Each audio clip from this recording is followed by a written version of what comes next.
6개인데 보면 뭐가 되어 있냐면 게데스라는 데가 있습니다. 이 성경에 여호수아 20장의 7, 8절을 여러분이 보면 게데스라는 데가 있어요. 그게 첫 번째 도피성입니다. 게데스. 그리고 세겜이라는 데가 두 번째 도피성이고요. 세 번째 도피성이 헤브론입니다. 그리고 네 번째 도피성이 베셀이라는 데가 나오고요. 여기 이 성경에 지금 나온 겁니다. 여호수아 20장 7, 8절이에요. 그리고 그 다음 도피성이 길랏 라못이죠. 길랏 라못. 그렇죠? 그 다음이 바산 골란이다. 이렇게 되어 있죠. 바산 골란. 이렇게 되어 있습니다. 그러니까 여기 지금 6개의 그 도피성을 여러분 잘 봐봐요. 게데스, 세겜, 헤브론, 그리고 베셀, 길랏 라못, 그 다음에 바산 골란. 이렇게 6개가 되어 있잖아요. 이것에서 누가 있다고요? 대제사장이 이거를 관리하는데 대제사장이 있으면 7이 되는 거라고. 그러면 여러분에게 주님이 계시면, 대제사장 되신 예수님이 계시면 이 땅의 교회가 뭐가 되는 거예요? 도피성이 되고 우리를 감추어 줄 수가 있다는 얘기예요. 아무리 어떤 죄인이라도 우리를 감추어 줄 수 있다는 거지. 왜? 우리는 모르고 죄 지은 거니까. 우리는 말씀을 몰랐기 때문에 죄를 지은 거니까. 말씀을 알았다면 죄 지켰어요, 여러분이? 지라게도 못 지는 거예요. 말씀을 알게 되면, 할례를 받고 나면, 거듭나면, 첫째 부활에 동참하면, 예수님을 영접하고 나면 죄 지라게도 못 져요. 마음이 변해버립니다. 그런데 그러기 전에는 늘 죄를 짓게 돼 있어요. 왜 죄를 짓는다고요? 안 믿었기 때문에, 모르기 때문에 그런 거예요. 모르는 게 죄인 거예요. 모르는 게. 그래서 요한복음 17장 3절에 보니까 여호와 하나님과 그 아들 예수 그리스도를 아는 것이 영생이라. 그 아는 것이라는 말이 뭐라고요? 기노스코가 뭐라고요? 몸과 마음으로 깨달아진 거, 아는 거. 이걸 기노스코라 그래요. 그 기노스코가 되면 영생이 온다 이렇게 된 거예요. 너희가 나를 믿지 않는 것이 죄다라고 하는 것은 요한복음 16장 9절에 나와 있는 말씀이고요. 그러니까 이렇게 죄라고 하는 것이 그런 의미다. 이해가 되겠죠? 무슨 말인가? 우리가 생각하는 뭐 어떤 뉴스에 나올 만한 그런 죄가 아니에요. 성경의 죄들은 다 우상숭배, 간음, 음란, 살인, 제사 드리는 거, 구약의 제사 드리는 그런 의미들을 얘기하는 거예요. 내 열심으로, 내 믿음으로 제사 드리려고 하는 거, 이거를 우상숭배라 그러고 음란이라 그러고 살인이라 그러는 거라. 그럼 우리는 어떻게 예배를 드려야 되나요? 제사가 아니라 예배, 영과 진리 안에서 예배를 드려야 된다. 영과 진리 안에서 예배 드리는 것은 뭐다고? 영 안에서, 진리 안에서 예배 드린다는 말은 보이지 않는 세계를 위하여 보이지 않는 믿음을 가지고 나의 믿음이 아니라 하나님의 아들의 믿음으로 영 안에서 진리라는 말씀을 깨닫는 것이, 그것이 예배라는 말입니다. 지금의 예배는 그래서 여러분이 와가지고 뭐 동물 제사를 드려요? 아니면 말씀 들어요? 말씀 듣는다고요, 여러분이. 이게 예배라고 생각하는 거예요. 왜냐하면 여기서 깨달아지잖아요. 말씀이 깨달아지잖아요. 그러면 영 안에서, 진리 안에서, 영이 진리를 깨닫게 해주잖아요, 이게. 그래서 영 안에서, 진리 안에서 깨달아지면 이걸 예배라고 그런다고, 이거를. 지금은 영과 진리의 예배란 말이에요, 지금이. 제사 드리지 않잖아요, 여러분. 이해가 돼요? 여러분의 열심으로 되는 거예요, 이게? 하나님의 열심으로 되는 거예요. 하나님의 열심으로 되는 거란 말이에요. 나의 열심으로 되는 게 아니고, 내 열심이 들어가면 율법이라 그러는 거고, 하나님이 자기가 열심히 해서 나를 섬겨주시고 나를 구원해 주시고 은혜를 베풀어 주시고 말씀을 주시면 그걸 은혜라 그러는 거란 말이에요. 율법이 아니라 은혜다 이렇게 말하는 거죠. 하나님이 아들 예수가 이 땅에 오신 것도 은혜로 온 거죠. 우리가 뭐 오라고 해서 온 거 아니에요. 하나님이 자기 아들을 보내신 거란 말이에요. 그걸 은혜라 그러는 거예요. 선물로 우리에게 주셨다 이렇게 말하는 거죠. 말씀도 그렇게 오는 겁니다. 여러분에게 말씀이 계속 떨어지잖아요, 이렇게. 그것은 여러분이 가만히 앉아있는데 그냥 떨어진다고, 말씀이. 그 씨앗이 떨어진다고요. 이걸 은혜라 그러는 거예요. 율법이 아니라. 이해가 되죠? 그러니까 우리는 율법 안에서 구원받는 게 아니라 은혜가 여러분에게 왔을 때 그게 하나님 아들이라는 선물이고, 그 선물을 받았을 때 씨가 심겨진단 말이에요. 그러면 그 열매를 맺히면 이것이 우리에게 하나님의 아들이 잉태가 되는 거라고, 속에서. 그러면 구원받는 거란 말이죠. 하나님의 말씀이 여러분 속에서 자라나시길 바랍니다. 말씀이 계속해서 이게 숨겨져 있는 게 아니라 감춰진 것이 드러나서 비밀 없는 친구가 되고, 예수님과. 예수 자꾸 이렇게 발화하여 이게 열매를 맺고 자라나야 된단 말이죠. 그 주님의 이 아들이, 하나님의 아들이, 이해가 되겠죠? 우리 속에서.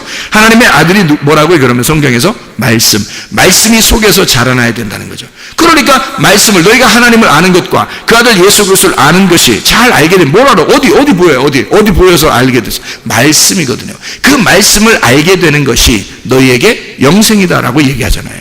그러니까 말씀을 우리가 설교 듣는 시간이 어떻게 보면 굉장히 중요한 시간입니다. 그 시간이에요. 근데 사람들은 그걸 잘 모르니까, 이게 진짜 예배인지 잘 모르니까 어떻게 열심히 어떻게 해야지 예배를 드리는 거야 이렇게 생각한다고요. 근데 주님은 원하는 게 뭐겠어요? 너희들은 원래 하나님의 아들이 아니야. 너희들은 양자가 됐잖아. 양자가 됐으니까 너희들은 아버지를 잘 모를 거 아니야. 아버지 하나님을 잘 모를 거 아니야. 그러니까 아버지가 목사를 통해서, 말씀을 깨달은 목사를 통해서 알려주고 싶은 거야. 아버지를 자꾸 알려주고 싶은 거야. 하나님 아버지를 자꾸 소개하고 싶은 거야. 이렇게. 그거예요. 그거 알아달라는 거예요. 하나님을 알고 이렇게 되는 거예요. 그 아들 예수가 오신 것에 대해서 알고, 이렇게 하면 이게 알고 이게 영생이란 말이에요. 이게 영생 되는 거다. 이게 얼마나 쉽냐고요. 이게 예배라고요. 그 말씀의 예배란 말이에요. 진리 안에서 영 안에서 예배. 그래서 신령과 진정으로 예배 드릴 때가 오나니 곧 이때라. 아버지께서는 그렇게 예배 드린 자들을 찾으시느니라 이렇게 되어 있죠. 요한복음 4장 23절 24절의 말씀이잖아요. 그게 예배란 말이에요. 사마리아 여자가 물어봤을 때 예배를 어떻게 드립니까? 예수님이 그렇게 말했죠. 영과 진리 안에서 예배드려라. 신령과 진정으로 예배드려라. 그 말이거든요. 그게 영 안에서 진리 안에서 예배드려라. 그러면 아버지 하나님이 그 사람들을 찾아가신다 이렇게 되어 있잖아요. 하나님 우리를 찾아오시는 거예요. 우리는 어떻게 하면 돼? 영 안에서 진리 안에서 예배드리면 돼. 말씀을 깨달으면 된다 그 말입니다. 자, 우리가 보면 이제 6개의 그 도피성을 봤는데, 그 6개의 도피성이 어떻게 생겼냐면 이렇게 된 거예요. 하나는 게데스입니다. 게데스라고 하는 게요, 카데시라고 하는 단어인데, 이 카데시가 거룩한 곳입니다. 거룩한 곳. 이 카데시는 카다시에서 나온 거예요. 이 카다시라고 하는 것은 성결하다, 구별하다, 봉헌하다, 깨끗하게 하다, 선포하다, 이런 단어입니다. 그 말은 무슨 말이냐면 구별된 곳이다라는 뜻이에요. 도피성이라는 말은, 이게 게데스에 세워라라고 하는 것은 구별된 곳이다라는 말입니다. 6개가 다 하나거든요. 6개가 하나야. 6개가 6개인데 그게 하나라고요. 지금 이 땅에서의 6개를 설명하려고 하는 거예요. 6 항아리를 설명하려고 하는 거란 말이에요. 그 중에 이름 하나씩을 붙여준 거예요. 그 이름 하나씩 붙여줬는데, 그 이름이, 첫 번째 이름이 게데스예요. 그게 거룩하게 구별되었다라는 말이고요. 두 번째 쉐켐입니다. 세겜이라는 이 도피성이 있는데, 그 세겜은 쉐켐이라는 단어에게 산마루입니다. 산마루. 이 쉐켐은요, 쉐켐이라고 하는 단어는 어깨, 목, 짐 올리는 등, 목, 어깨 이런 걸 얘기해요. 여러분 여기 어깨 생각하면 뭐가 생각나요? 어깨 하면 야, 나 어깨 무겁다 이런 얘기 하잖아요. 진짜 뭐를 이렇게 들고 있어서 어깨 무겁다는 사람도 있지만, 이렇게 회장 되고 부회장 되고 그러면, 총무 되고 그러면 야, 나 어깨 무겁다 이런 얘기 하잖아요. 이게 어깨 무겁다, 책임감을 얘기하는 거죠. 그죠? 책임감도 얘기하는 거고, 진짜 어깨가 무거운 짐을 진 걸 얘기하는 거고요.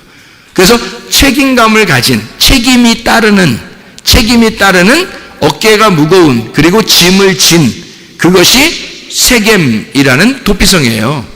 그러니까 도피성의 이름을 가만히 6개를 생각해 보면 그게 뭔지를 알게 되는 거죠. 그죠?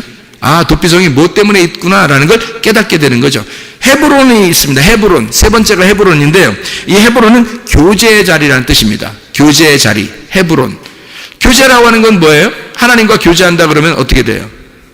예배를 말하는 거죠. 예배. 그래서 헤브론. 아브라함이 헤브론에서 하나님께 제단을 쌓았더라. 이렇게 되는 거예요. 그래서 아브라함이 헤브론에서 제단을 쌓았더라. 자, 다윗이 왕이 될 때 이스라엘 백성들이 아직 인정하지 않고 유대 백성들이 인정하고 있을 때, 다윗이 첫 번째로 왕이 돼서 하나님, 나 어디에서 왕권을 내가 행사할까요? 라고 하나님 앞에 기도했을 때 어디로 가라고 하나님이 명령했어요? 헤브론으로 갈지니라 이렇게 돼 있잖아요. 그 헤브론이, 너 헤브론이나 가라 이 말이거든요. 너 헤브론이나 가라. 그럼 그 말은 뭐예요? 너 나와 예배에 성공하자. 너 예배 먼저 드려라 그 말이에요. 너 예배 먼저 드려라. 나하고 교제하자. 너 이 사람들 백성 다스린다고 왕한다고 어쩌고 그게 중요한 게 아니라 헤브론으로 먼저 와. 다시 말하면 너 나하고 예배 먼저 드리자 이거야.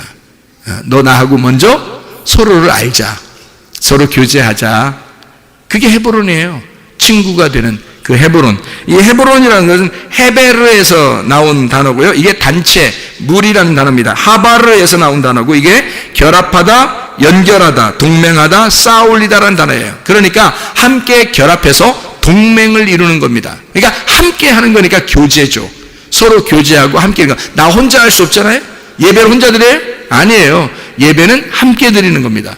누구하고? 하나님하고 나하고 같이 뭐 해요? 예배를 여러분 쉽게 얘기해서 예배를 뭐라 그래요? 예배를 쉽게 얘기해서 뭐라고 그랬다고 그랬어요? 예배는 뭐 하는 거라고? 먹는 거라고. 먹는 거. 뭘 먹어? 양식이 뭐예요? 말씀. 그러니까 하나님도 먹고 우리도 먹는 거. 그게 예배야. 그러니까 하나님은 뭘 드신다고? 가슴과 우편 뒷다리는 누가 먹어? 우리가. 먹기 좋은 거는 우리가 먹는 거고, 그리고 하나님은 뭐 드신다고요? 기름과 피를 드신다고. 그래서 하나님에게 제사 드릴 때는 기름과 피를 하나님 앞에 드리잖아. 그렇죠? 우리는 가슴과 우편 뒷다리를 먹게 돼 있는 거예요. 하나님의 사랑, 가슴을 먹게 되고 하나님의 마음을 알게 된 사람이 여호와의 능력으로, 그 우편 뒷다리 능력으로 살아가야 된다라는 그런 말이에요. 그리고 하나님은 뭐예요? 기름, 그리고 피. 이건 순전히 뭐야? 기름은 성령님을 의미하고 피는 예수의 피, 죽음을 의미하는 거죠. 그래서 예수의 죽음으로 성령, 그 안에서만 하나님 받아주시는 거니까 예수님만 먹는 거야. 하나님은 온전히 자기 아들만 먹는 거예요.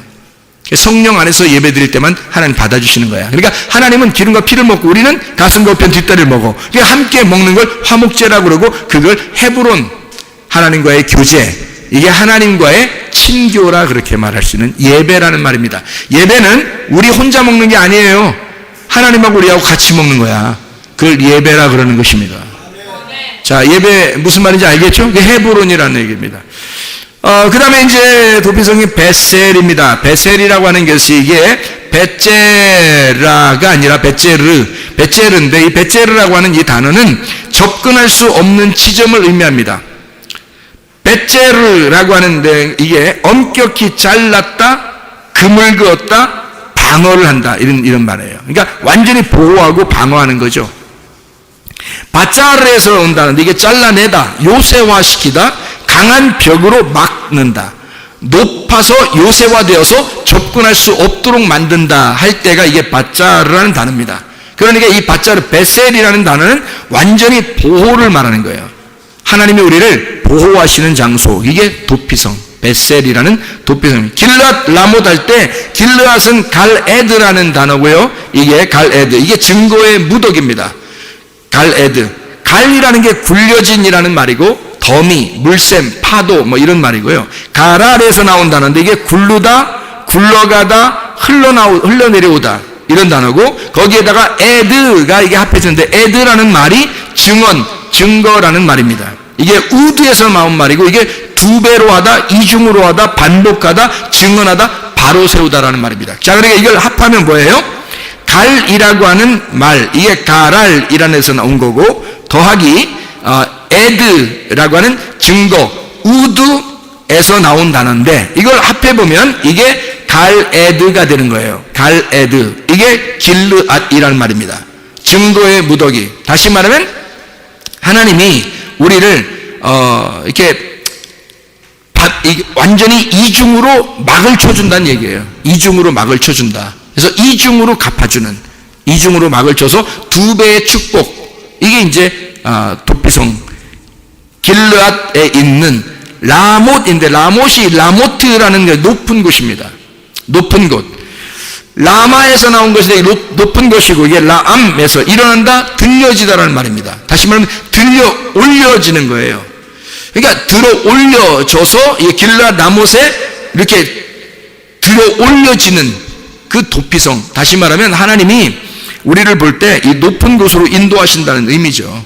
그죠? 높은 곳으로. 그래서 이 땅과 이 하늘에서 밑에서 위로 이렇게 올려서 이 사람들을 보호하고 두 배의 갑절의 축복을 줘서, 예를 들어서 욥이라는 사람이 원래 있던 욥이 시험에 들려 있다가 다시 이겨낼 때 말이에요. 이겨내는 자라 됐을 때, 그때 두 배의 축복을 주잖아요. 그죠?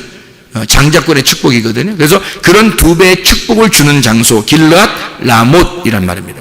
바산 골란, 이게 마지막인데, 이 바산 골란이, 바산이라는 게 로맘에서 나오는 이 바산, 높임, 찬양하다라는 그런 단어, 라맘에서 나온다는데, 이게 라맘, 일어나다, 높이다, 들어 올리다라는 말이고요. 이게 골란이라는 말은 고란인데 포로입니다. 포로. 참 이상한 단어예요. 이 단어가 도피성인데 포로라는 단어예요. 골란에서 포로, 곤란하다 이 말이에요. 곤란하다. 이게 포로가 된다는 말인데, 가라에서 나온 거예요. 희한한 단어인데 이게요. 가라, 고라에 가라라는 말로 왔다는 말이에요. 가라라는 말이 무슨 말이면 벌거벗기다, 끌고 가다, 드러내다라는 말이에요. 자, 포로를 벌거벗겨서 집어넣은 장소, 이게 도피성이래요. 자, 그럼 이 도피성이라고 하는 이 단어가 굉장히 우리에게 이상한, 자, 어떤 면에서는 우리하고 예배하자는 말이고, 그리고 어떤 면에서 우리를 보호한다는 말이고, 우리를 들어 올린다는 말이고, 우리를 빨가벗긴다는 얘기도 되는 거예요. 다 어디에서 일어나는 일들이죠? 교회에서 일어나는 일들이에요. 하나님의 말씀을 들을 때 일어나는 일들이란 말이에요, 이게. 그러니까 도피성 자체가 하나님의 말씀이었던 거죠. 도피성 자체가 하나님의 말씀인데, 예수가 이것을 깨닫게 해주면, 대제사장이 있는 상태에서라면 이 말씀이 깨달아진다. 이 땅에서 말씀이 깨달아진다. 이게 도피성의 6개의 도피성을 설명하는 그런 이야기입니다. 하나님께서는 우리를 호세아서 11장의 4절에 보니까, 호세아 11장 4절에 보니까 사랑의 줄로 이끌었다 그래요. 우리를 사랑의 줄로 이끌었다. 무슨 말이냐면요, 우리를 끌고 간다는 말이야. 포로로 끌고 가는 얘기인데, 이상하잖아요. 아가서 2장 13절 보면 뭐라고 돼 있어요? 내 사랑아 일어나 함께 가자 그래요. 내 사랑아 함께 일어나 함께 가자. 그 말은 내가 너를 사랑의 포로로 삼았다. 그러니까 사랑으로 포로를 삼았다는 거야. 그래서 함께 가자는 거야. 그게 끌고 간다는 포로의 입장이거든요. 우리가 포로가 되려면, 이왕이면 예수님의 포로가 돼야 되는데, 로마서 1장 1절에 보니까 이 바울이 뭐라 그러냐면, 나는 예수 그리스도의 종이라 그래요. 둘로스. 이게 노예거든요. 예수 그리스도에게 완전히 구속된 자야. 속한 자라는 거지. 이 노예라는 노예. 로마서 8장 2절 보니까 죄와 사망의 법에서 우리의 생명의 성령의 법으로 옮겼다 그랬는데요. 죄와 사망의 법에 있었던 내가 생명의 성령의 법 안에 옮겨진 거예요. 다시 여기로 묶인 겁니다. 죄와 사망의 법에서 묶여있던 내가 생명의 성령의 법으로 다시 묶였다는 얘기야. 여러분이 율법에서 벗어나가지고 교회로 왔더니 알고 보니까 성령님이 우리를 다시 붙잡는다는 거지. 그래서 성령님의 포로가 되어 있는 거예요. 근데 성령님은 우리를 마구잡이로 죄인 만드는 게 아니라 사랑의 포로를 잡아 우리를 일어나 함께 가자. 나의 사랑아 일어나 함께 가자. 그랬더니 이 여인이라는 내가 그 신랑을 떠나질 못하는 거예요. 죄와 사망의 법이라는 그 율법, 그 우악스럽고 율법적인 그 죄를, 나의 죄를 정죄하던 그 율법에서, 죄와 사망의 법에서 내가 묶여 있었는데 우리 주님이 거기서 나를 빼내줬단 말이에요. 빼내주고 생명의 성령의 법 안에 다시 우리를 묶어서 사랑의 포로를 삼았다고. 그래서 우리 주님은 우리를 어떻게 하냐면 우악스럽게 우리를 가자고 하는 게 아니라 인격적으로 우리 함께 갈까? 내가 너를 너무 사랑하는데 우리 함께 가자. 이게 사랑의 포로예요. 이게 어디에 나오는 거냐면 도피성에. 도피성이 그런 곳이라고요. 하나님이 우리를 그렇게 사랑하는, 그러니까 우리를 사랑의 포로 삼아서 우리를 같이 함께 가고 싶어하는 곳, 그게 도피성. 그러니까 우리는 완전히 우리를 뭐 빨개 벗겨가지고 막 우리를 포로로 삼다니까 우리 어떻게 해 뭐 이런 게 아니라 사랑의 포로. 하나님 우리를 너 있는 모습 그대로, 너 있는 모습 그대로 나는 너를 사랑할 거야. 주님이. 그래서 너를 발가벗겨. 네가 입었던 옷 말고 이제 내가 너에게 옷을 입혀줄게. 그래서 주님이 우리를 발가벗겨서 우리를 끌고 가서 자기의 사랑의 포로를 삼는 거예요. 그랬더니 이 여자가 신랑을, 이런 신랑 만나고 난 다음에 안 벗어나는 거야. 너무 좋으니까, 너무 인격적이니까 안 벗어나는 거야. 자기가 사귀던 남자, 자기가 남편이었던, 섬기던 그 남편은 율법이 없고 너무 힘들게 했는데 자기를, 새로운 신랑을 만났어. 은혜라는, 복음이라는, 진리라는 신랑을 만났어요. 이 남자친구는, 이 신랑은 너무 잘해주는 거야. 자기를 함께, 내 사랑아 함께 가자. 슬프면 같이 슬퍼해주고, 기쁘면 같이 기뻐해주고, 자기가 앞에 먼저 가는 것도 아니고 함께 동행하는, 같은 걸음으로 같이 가는, 늘 옆에서 같이 있어 주려고 하는 그런 사랑의 신랑이라는 거죠. 그게 주님입니다. 그게 우리의 도피성이고 우리의 주님이시라는 거죠. 이렇게 친구처럼 사랑하는 거, 이게 진짜 신랑과 신부. 결혼 잘한다, 결혼 잘했다, 결혼 잘해야 된다, 결혼 잘했구나, 이런 걸 어떻게 알 수 있어요? 어떻게 되면 결혼 잘했다는 거야? 둘이 친구 되면, 둘이 친한 친구가 되면, 서로 비밀이 없고 서로 자기의 것을 감추지 아니하고, 그리고 친구처럼 지낼 수 있다면, 그러면 결혼 잘하는 거고 결혼 잘한 것입니다. 우리는 모두 결함이 있지만 결핍이 없게 만들어 주시는 것, 이게 선한 목자가 하시는 거예요. 주님은 우리에게 늘 우리는 결함이 있어요. 부족하고 연약해요. 그런데 결핍은 없어요. 왜? 선한 목자가 되시는 분은 우리의 부족함을 채워주시는, 결핍함을 채워주시는 분이거든, 그 선한 목자가. 그래서 서로가 부족한 점들을 주님이 채워주시는 거예요. 이렇게. 그게 우리의 신랑 되시는 거라고요. 완전한 교회는 세상 어디에도 없습니다. 완전한 교회는 없는데 온전한 교회는 있을 수 있습니다. 온전한. 그래서 너희는 주 안에서 온전하라. 너희가 완전하진 않아. 그렇지만 온전해 줄 수는 있어. 너희들이 깨끗하고 거룩하고 구별되게 그렇게 교회로 살아갈 수가 있다. 이런 도피성이 되어야 된다. 우리는 완전하지 않지만 온전하게 살 수 있다. 완전한 교회는 없지만 온전한 교회는 있을 수 있는 겁니다. 우리 교회가 이런 온전한 교회가 되시기를 바랍니다. 하나님이 기뻐하시는 교회, 이 마지막 때에 하나님의 도피성과 같은 교회, 누구든지 와서 물로 씻고, 누구든지 와서 용서받고, 누구든지 와서 자기의 죄를 회개하고 기쁨으로 누릴 수 있고 위험을 당하지 아니하고, 그런 교회. 열왕기하 5장 14절부터 27절의 말씀에 보면요, 두 사람을 비교하는 장면이 나옵니다. 하나는 7번 요단강에서 물로 씻은 나아만이라는 사람이 있습니다. 자기가 처음에는 뭐 안 씻어요 뭐 이렇게 하다가 옆에 이 사람이 정말 좋은 얘기를 해줬죠. 아이고 뭐 돈이 들어 뭐가 들어 그냥 한번 해봐요. 그냥 이거 믿자고 온전히 한번 해보죠. 뭐 해보고 가지 모르겠더니, 그럼 그럴까? 그래서 물로 이제 씻었어요. 그랬더니 살이 이제 어린아이처럼 깨끗하게 됐단 말이에요. 다시 말하면 살이 깨끗해졌다. 새 살이 돋아왔다는 얘기예요. 새 살이. 그 말은 뭐예요? 거듭났다는 얘기지. 새로워졌다는 얘기지. 거듭났다는 얘기야. 어린아이가 됐다는 얘기예요. 그런가 하면 게하시라는 사람이 있죠. 게하시. 이 게하시라는 사람은 어떤 사람이 탐심이 들어왔어요.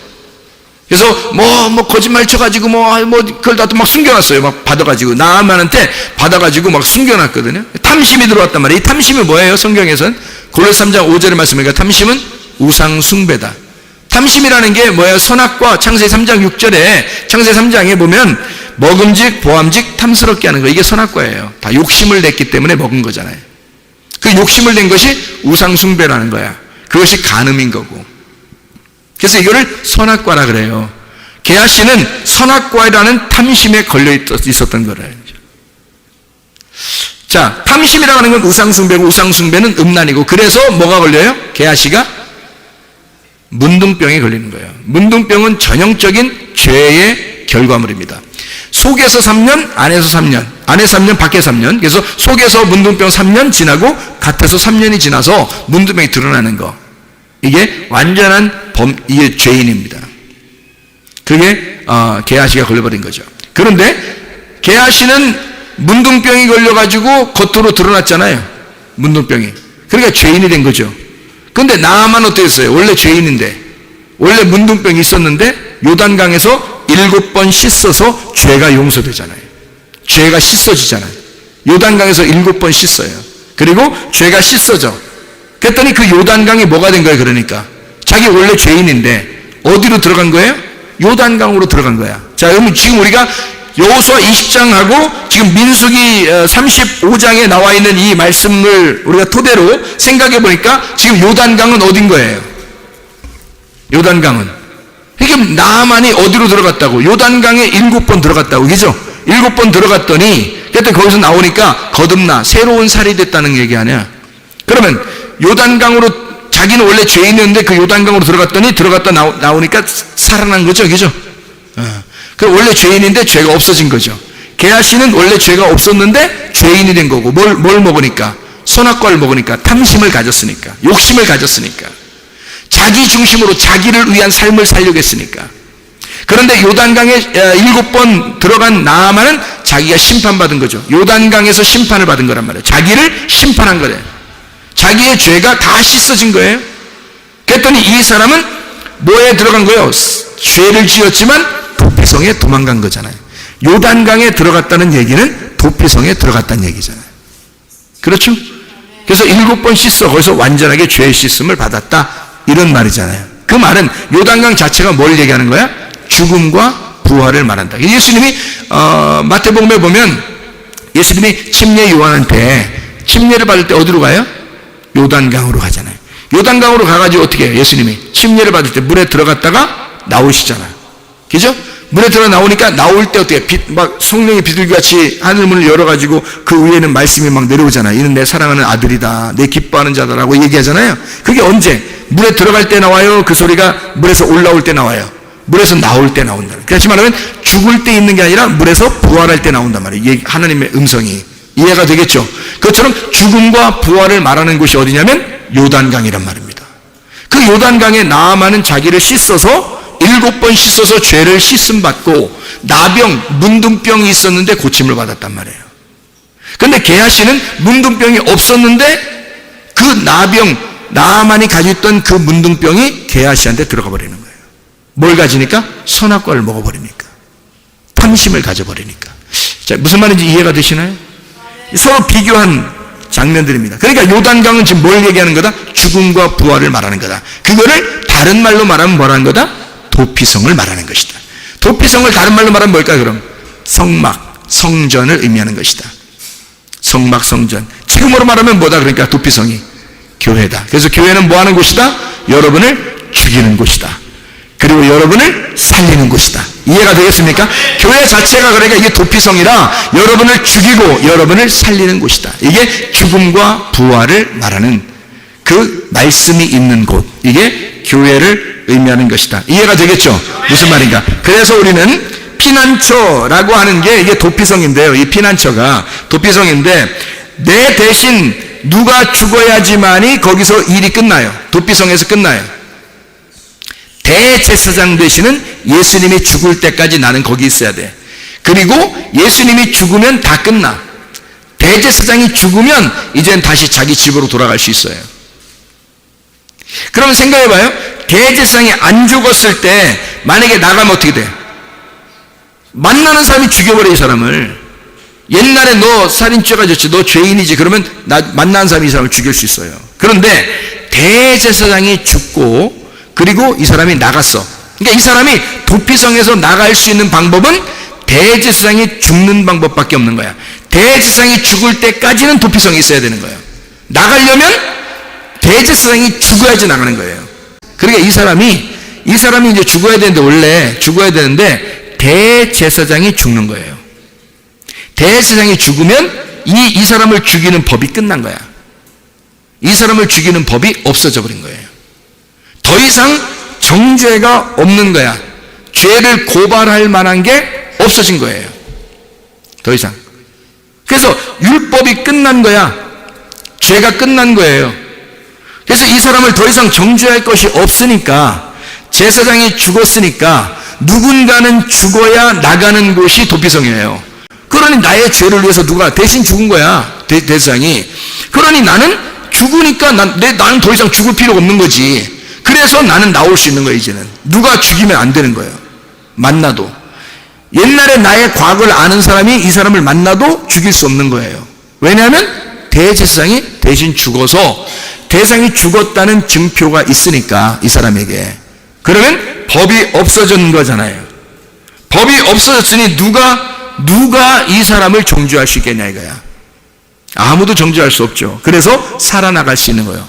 대제사장이 죽으면 나가는 곳, 이게 도피성이에요. 놀라운 거죠. 그러니까 여러분이 진짜 예수 그리스도 안에서 이게 뭐라고요? 도피성이 하나의 감옥 같은 거예요. 왜? 죄인들만 모이는 거니까. 죄인들만 모여서 이게 도피성이니까 이게 죄인들만 모이는 게 감옥이야. 근데 이게 어디서 이게 해방을 받을 수 있냐면 대제사장이 죽으면 해방받는 거예요. 이게 도피성이라고요. 노아의 방주 같은 거죠. 노아의 방주 들어갈 때는 죽는 거고요. 나올 때는 부활하는 것입니다. 똑같은 얘기죠. 무덤과 같은 거예요. 무덤. 교회가 딱 무덤과 같죠. 이게 배 같은 거죠. 그럼 여기에 들어갈 때는 죽는 거고 나올 때는 부활하는 거란 말이에요. 그래서 이게 죽음을 완전히 죽은 사람은 나오면서 부활하는 거란 말이죠. 죽음과 부활을 같이 말하는 곳, 무덤과 같은 노아의 방주, 교회 같은 곳, 말씀을 경험하고 그 말씀만 남고 내가 죽으면, 말씀만 남고 내가 죽으면 벗어나게 되는 곳.